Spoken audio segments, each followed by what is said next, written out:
ये बड़ा ही हारून साहब बड़ा टफ क्वेश्चन है, क्योंकि पूरी आवाम तो चाह रही है कि रिलीफ मिले। IMF, आप तो इकोनॉमी को ज़्यादा बेहतर समझते हैं और हमेशा ग्रांट्स हो, हमेशा रिलीफ की बातें हो, सब्सिडी की बातें हो, IMF कहता है ये हमारा कसूर नहीं है, हमारी मर्जी नहीं है, हमें आपने इतना टैक्स और इतना पैसा इकट्ठा करके देना है तो ही आपको अगला जो कर्ज है उसकी किस्त मिलेगी। तो क्या वाकई में IMF को इस बार जंग की वजह से कोई रिलीफ देगा, हमें पेट्रोल हमें कोई सस्ता मिलेगा? जी, IMF का जो बेसिकली ट्रांच का रिव्यू मिशन होता है उसको वो दो एंगल से देखता है। एक तो वो देखता है जो टारगेट ऑलरेडी अग्रीड है कि आपने बजट का खसारा कहाँ रखा है, आपने इन्फ्लेशन मॉनिटरिंग कैसे की है, करंट अकाउंट के ऊपर आपके रिजर्व्स कैसे हैं।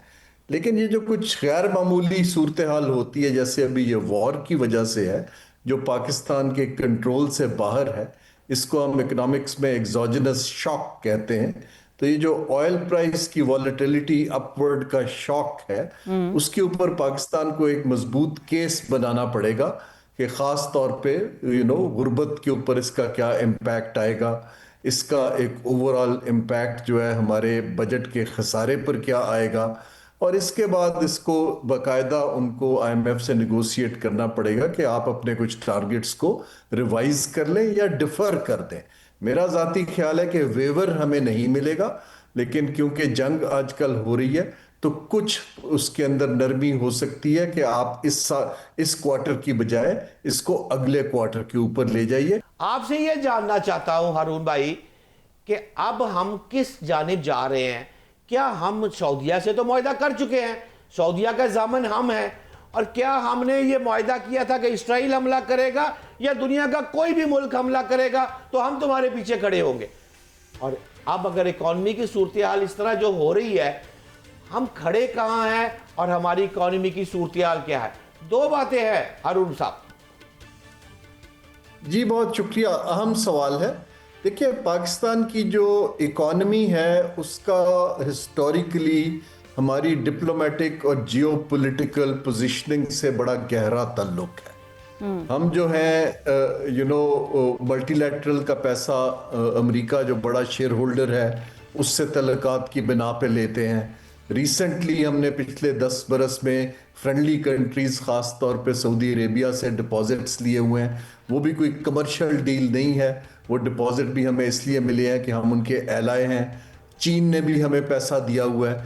तो आपके सवाल को मैं दो तरफ डिवाइड करता हूँ। पहली चीज़ तो ये है कि अगर ये जंग आगे बढ़ती है और तूल पकड़ती है तो पाकिस्तान को ऑब्वियसली सऊदी अरब वगैरह जिन्होंने डिपॉजिट दिए हुए हैं, रखे हुए हैं, और उनको इस वक्त इंटरनल भी पैसे की ज़रूरत बढ़ रही है, तो हमारे ऊपर प्रेशर बढ़ जाएगा कि हम विजिबली उनको डिफेंड करें अपने सिक्योरिटी पैक्ट के अंदर।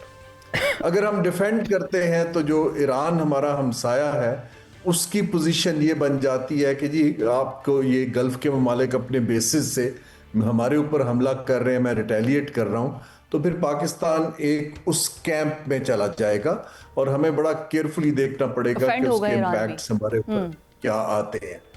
दूसरा इसके अंदर एंगल जो है वो ये है कि जो इस वक्त इन्फ्लेशन का प्रेशर जो आप जिक्र कर रहे हैं, पाकिस्तान तकरीबन 80-85% तेल इंपोर्ट करता है और 30-40% गैस इंपोर्ट करता है। LNG की प्रोडक्शन कतर ने रोकी हुई है जब से उनके प्रोडक्शन फैसिलिटी के ऊपर ड्रोन अटैक हुए हैं। ऑयल के लिए ऑल्टरनेट रूट से अगर तेल आता है, आज अभी तेल की इतनी कीमत नहीं बढ़ी, हमने 21% बढ़ा दी है, ग्लोबल मार्केट में $90-92 दैट इज वेरी इंपॉर्टेंट। मैं चाह रही थी कि आप इस तरफ आए, हमें ये बता दें, ये जो पूरी दुनिया में इतनी नहीं बढ़ी, हमने बढ़ा दी, किसकी जेब में जा रहा है ये पैसा? हमें भी समझा दे कि एकदम से जो 55 रुपए जा, ये कौन कौन कमा रहा है इतना पैसा? जी, इसका अगर आप ब्रेकडाउन देखिए तो ये जो आप तेल की कीमत बढ़ाते हैं, इसमें इस दफा का जो इजाफा हुआ है, ज्यादा पैसा जो ऑयल मार्केटिंग कंपनीज को जाता दिखाई दे रहा है, क्योंकि हमने टैक्सेस तो बढ़ाए नहीं। अगर टैक्सेस बढ़ाते तो फिर गवर्नमेंट की किटी में जाता। अब उन कंपनियों ने जो आर्गुमेंट लोग दे रहे हैं कि उन्होंने तो ऑयल 20 दिन पहले की कीमत पे खरीदा था, तो आप उनको ये पैसा पास ऑन क्यों कर रहे हैं? हुकूमत ने इन एंटिसिपेशन ये इंक्रीज किया है कि तेल की कीमत बढ़ जाएगी। हर $10 अगर तेल बढ़ता है तो एस्टिमेटेड है कि पाकिस्तान का 1 से 1.5 अरब डॉलर का करंट अकाउंट डेफिसिट इंक्रीज होता है। इसका मतलब है कि हमें इतना ज्यादा बिल पे करना पड़ेगा ऑयल इंपोर्ट पे।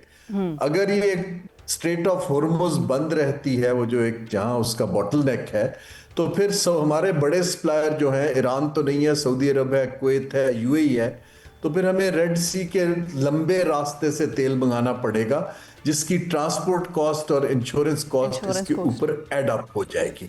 तो उससे पाकिस्तान के ऊपर मैं अगर एक्सपेक्ट कर रहा हूं कि अगर ये कॉन्फ्लिक्ट इसी इंटेंसिटी से चलता है तो आपको, क्योंकि अब वीकली प्राइसेस मॉनिटर हो रही हैं, अगले हफ्ते एक और इंक्रीज की जा सकती है और वो होपफुली लेवी में होगी, ना कि वो ऑयल मार्केटिंग कंपनीज को आप मार्जिन बढ़ाएंगे। अच्छा, पहले ऑयल मार्केट कंपनीज ने मुनाफा कमा लिया है, अब लेवी के बाद में हुकूमत मुनाफा कमाएगी। पैसे तो हमारी जेब से ही जाने हैं, इंडिया भी तो है हमारे साथ, उसने तो रशिया से ऑयल लेना शुरू कर दिया है और सऊदी अरब से वो अपने 4 डिपोज जो है वो मंगवा रहा है और उन्होंने बड़ा क्लियर बोला है कि हम ऑयल प्राइसेस को इंक्रीज नहीं होने देंगे। सबसे महंगा ऑयल इस टाइम सिर्फ पाकिस्तान को दिया जा रहा है एंड प्लस आप कह रहे हैं कि मजीद बढ़ सकता है।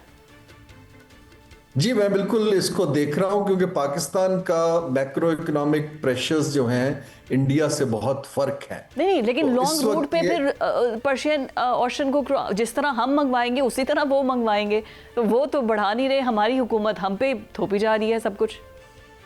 जी देखें, तेल के लिए तो आपको डॉलर चाहिए होते हैं, तो जिस मुल्क के पास रिजर्व ज्यादा हैं उनके पास एब्जॉर्प्शन कैपेसिटी ज्यादा है। पाकिस्तान के पास रिजर्व्स नहीं है, हम पास ऑन करेंगे, मार्केट से खरीदेंगे, बोरो करेंगे, क्योंकि पाकिस्तान ऑलरेडी अपने जो करंट अकाउंट के ऊपर एक थिन लाइन पे चल रहा है। लेकिन मैं इसको हुकूमत को डिफेंड नहीं कर रहा हूँ। मेरे हिसाब से हुकूमत को ये 55 रुपए की बजाय, क्योंकि पुरानी कीमतें चल रही थी, कोई 10-15% इंक्रीज करते, अगले हफ्ते फिर रिव्यू कर लेते, क्योंकि ये वॉर जो है ये तो डेली इसके अंदर वेरिएशन आएगी। हमें ऑल्टरनेट सोर्सेज पे काम करने की जरूरत है। हर मुल्क का एक बिजनेस कंटिन्यूटी प्लान होता है। हारून भाई, कथा कलामी की माजरत चाहता हूं, हम भारत से अपना कंपैरिजन नहीं करते, मैं यहां तक एग्री हूं आपसे। मैं ये आखिरी सवाल आपसे मेरा सिर्फ ये है, क्या मेरे मुल्क में इस वक्त आने वाले दिनों में महंगाई बढ़ने जा रही है, लोड शेडिंग होने जा रही है, पेट्रोल लबड़ा नहीं, क्या ये चीजें मैं देख रहा हूं इन फ्यूचर? आप मेरे साथ एग्री हैं हारून भाई? जी, इन्फ्लेशन सिग्निफिकेंटली बढ़ती दिखाई दे रही है, क्योंकि ऑयल के आने से ना सिर्फ ट्रांसपोर्ट कॉस्ट बढ़ेगी बल्कि रॉ मटेरियल की कॉस्ट, जहां जहां आपकी चीज है वो पास ऑन कर देता है फॉरेन जो आपका इवन ट्रेडर है टू कंज्यूमर्स। तो इन्फ्लेशनरी प्रेशर तो कोई इसको दो राय नहीं है। बाकी इसका जो इम्पैक्ट आता है जॉब क्रिएशन के ऊपर, गुर्बत के ऊपर, जो शॉर्टेजेस के ऊपर, वो उसका तो पहले ही बुरा हाल है, अब उससे ज्यादा मजीद क्या होगा।